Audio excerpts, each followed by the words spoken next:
Welcome back, ladies and gentlemen, to the roller coaster ride that is the Indiana Fever as they find their groove again, beating the Atlanta Dream at home 99-82, almost putting up that 100 points. Honestly, this felt like a tale of two halves, but in the good the good way this time. Not that, putting out 40 points and a half isn't necessarily, a bad thing, but the Fever were struggling to keep the lead. This was mostly because of Jordan Canna having an all-star night. She was absolutely fantastic, putting up 26 points in the first half. I think there was a moment where she was talking to Clark and was like, I just want to be like you. So a lot of respect to Clark in this game coming from her. And then Ryan Howard, who in the first half had 5 points and went down with an injury. Like, it looked bad. She hyperextended her knee, comes back with the knee brace in the third quarter and comes out with a vengeance. And all of a sudden she's dropping threes. She drops a string of them to like keep Atlanta ahead and kind of keep them matching the Fever as the Fever come out decently strong in the third quarter. But it was in the second half where the Fever dreams turn into nightmares. This is normally where things go bad. Like, the fandom is used to it. They're used to getting nervous. They're used to the collapse. And instead, there is a clear moment where the tide in this game shifts. And it was about a little under like 6.5 minutes in this game where Clark gets angry. She gets normally like visibly pumped up, and she just starts like it's like there's like a switch that flipped at this moment. She just started attacking like relentlessly, driving into the lane, taking fouls, taking hard shots, getting rejected, doesn't matter.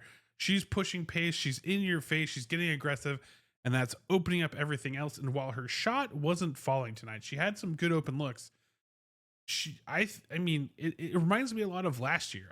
Last year, the way she kind of eased her way in to the WNBA after, taking some hard screens and having some troubles, was she just relied on her passing and playmaking ability to drive the offense, and then would wait for moments where she could get, hot shooting, and then she would ride that. And then any of the games where they both came together, I mean, the Fever looked like an unstoppable team. And I think that on top of the amazing passing that she had tonight with 9 assists, she was forcing the ball into Leah Boston, and in doing so was getting fouls onto Bree Jones. And eventually she passed in, and like I would say this is like a foul out assist, because basically she saw Bree Jones was in foul trouble on Aaliyah Boston, and she whips a pass in there, gets Bree Jones to get that sixth foul, and gets Bree Jones out of the game. And when you do that, the only person left on Atlanta Dream as a big is Brittany Griner, and Brittany Griner can't hang for extended periods of time. She just those old knees are too dusty. Okay, so this then leads to Atlanta having to put in a small squad, and that's where the Fever can really just run them over. And obviously the connection with Aaliyah Boston, I'd love to see more of it. We got to see a bit of it later on the game, but it just feels like it's like for some reason the connection hasn't been happening. They'll play different sides of the floor, but I think Clark finding ways to have a big impact on the night where a shot can't fall, I think that is the kind of key to her game and the thing that's unlocking for her. And importantly, only 2 turnovers tonight. And I think they were all in the first half, or like first like quarter even, where she actually had some turnovers. I think she had like one bad dribble off of a leg or something like that. But really, overall, she played a really great game, even on defense. There's a lot of people in the game threads. I was in the game threads today while the game was going on, and there's a lot of people like, there's this narrative, and I get where the narrative comes from. Historically, she has been bad at defense. Tonight, she actually played pretty well, and people were attributing, because she started the game on Jordan Canada, people were attributing Jordan Canada's points from Clark not stopping her, but really Clark actually played off of her correctly, stopped a lot of her drives. Yes, she got beat here or there, but Clark got hers throughout the night, stifled the drives, and she wasn't responsible when Jordan Canada was open. That was Sophie Cunningham, that was Kelsey Mitchell, that was Ari McDonald. When they had her as an assignment, was letting her rain in threes from her spot. And so I think there needs to be more respect put on Caitlin Clark's name, because she is trying. The effort is there. It's not like she is a complete liability. And in this game, she showed some chops and some gumption, having some good stops and good stands in tough moments. So I think that overall, Caitlin Clark's impact was solid for the night. The Fever are starting to get into a rhythm, and that 59 points in the second half is a lot off of her getting angry and starting to force the engine to come alive and rev up. And from there, the Fever were really going on a scoring bonanza. And part of that was also Sophie Cunningham. So Sophie Cunningham tonight, like most importantly, was 4 for 5 from three, had 10 rebounds, so a double on the night and 16 points total.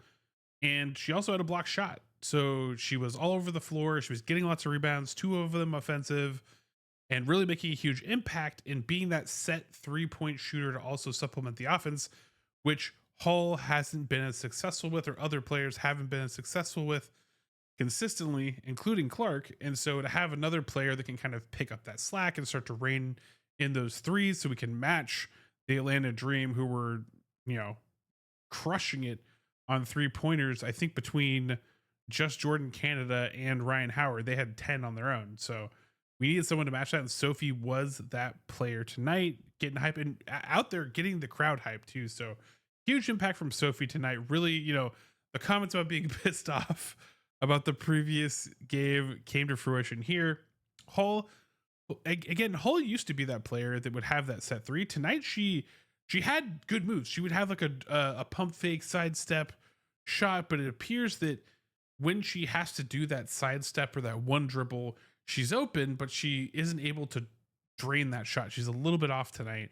When she did get a set shot tonight, she drained it. So I think that's just kind of the next level to kind of add to her bag, is practice that one dribble sidestep move to land that three, because once she does that, I mean, this team is really going to be dangerous if they can also get Hull going, because she had some good looks. They just didn't fall. But Aaliyah Boston, I mean, she was a huge part of this victory.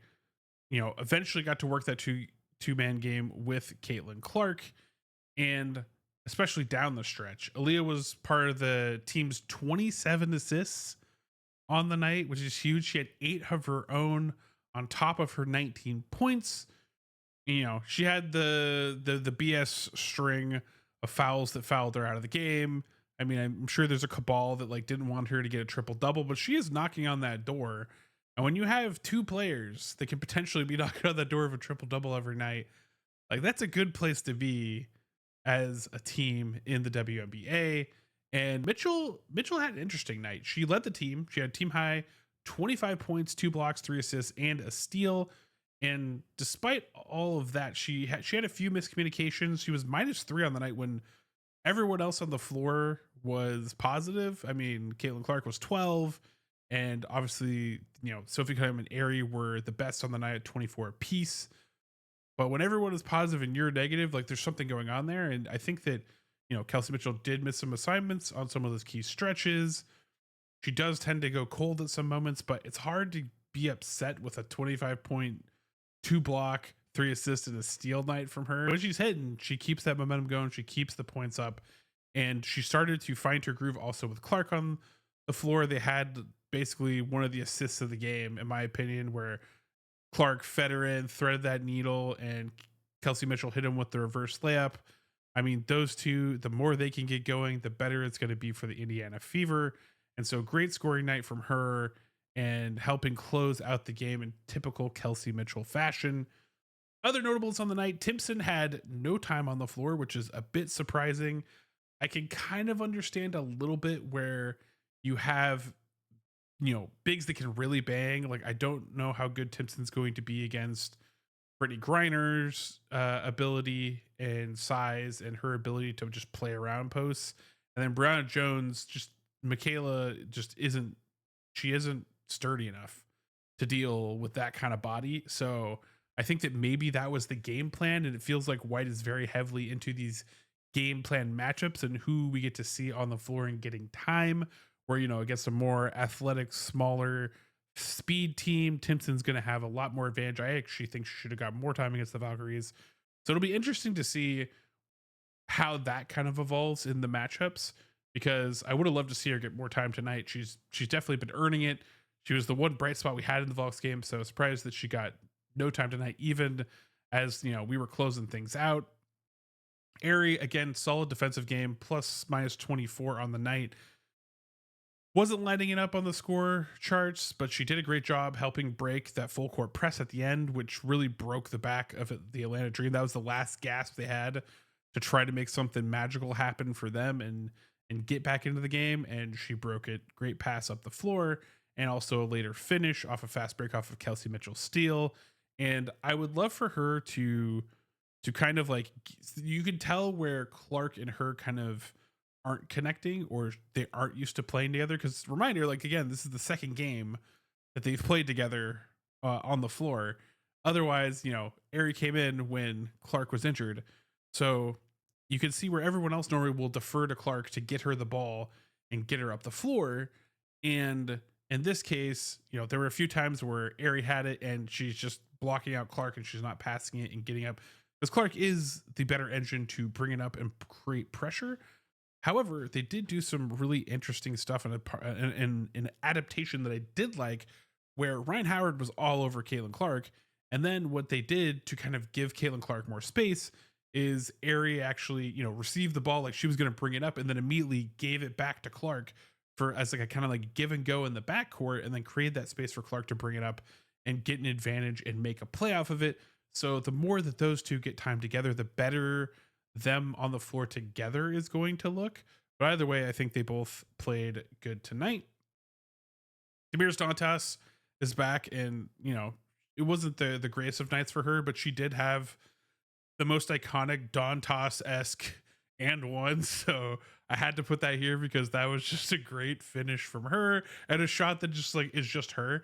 Howard, I feel like, it wasn't like a terrible night, but it wasn't a great night. And I think the problem with Howard is how there are things that Howard does great in a team with Clark. And you can see it when she does those secondary cuts, when she does those backup cuts, she can hit Pater and be successful. However, when she tries to post up, and there's a lot of times where she'll just kind of like clog lanes. And I think that that's kind of the thing that Stephanie White and the team needs to work through to figure out how to best use Howard and how to get Howard in positions where she can be successful in an offense that is running fast and playing at the pace that Caitlin Clark is, what Caitlin Clark wants to do. There's also several instances where if you switch to Leah Boston in for Howard in the position, Leah Boston is playing with Clark, creating an opportunity, like recognizing that Clark wants her to roll or cut so that she can get an easy basket. And Howard just like kind of isn't really reading that. And then Clark kind of gets stuck. Those moments happened a bit tonight, but overall, this was a great bounce back game and win for the Fever. And it's great to see them like figure out stuff in the game, coaching staff, players, all of it. And I feel like it's really easy as a fan base to get really negative. And like going into this game, there was so much negativity from the last game to this game, some of it understandable, some of it just, I think the expectations are so high for this team. And we remember all the good memories from the end of last season, but that was a different team than this team. This team has only had three games with a full roster. And I don't even know if I really count it because DeWanna Bonner left. And so like, I feel like these last two games were like, we've finally put everyone together and we've got lots of separate moments to work in pods or groups to gel together. And now finally Clark is coming back off the second injury stint, and we're finally getting to play and build those reps together, because that's the most important part. You can talk to any WNBA team in this league, and the most important thing is reps together as a unit. And good coaches can help smooth over or scheme or strategize to help you get through some of those moments. And I think there's times where Stephanie White has really excelled. I think there's times where she's fumbled spectacularly. Like there were even moments in this game where I was like scratching my head. But I think that overall, what I'm seeing is, again, when they have the opportunity to be cohesive, then they start to make progress. And so I think it's one of the things where I'm really excited for after the All-Star break, because I think the next few games they're going to keep building. But I think that after All-Star break is when we're really going to get to see them start to run. And then when they start to run, eventually get to sprint and hopefully be building enough momentum to be a real threat when it comes to playoff time. Because right now we are fighting for a playoff spot, but I think I'm confident we can make that, and the trajectory the team is on is really, really good. We just need to stay healthy. We need to stay together. And I think that this team will succeed ultimately in their goals for this season. I don't know if it's going to end in a championship, but if they keep making progress, they're going to be dangerous. So hoping to see more progress from them and more good stuff like we saw in this game with Clark being more aggressive and really driving that offense. So have to ask you, leave a comment down below. Who was your MVP for the night? What was your highlight of the game? And remember to like and subscribe. And as always, remember, you're going to be amazing today because you are amazing. And I'll catch you next episode.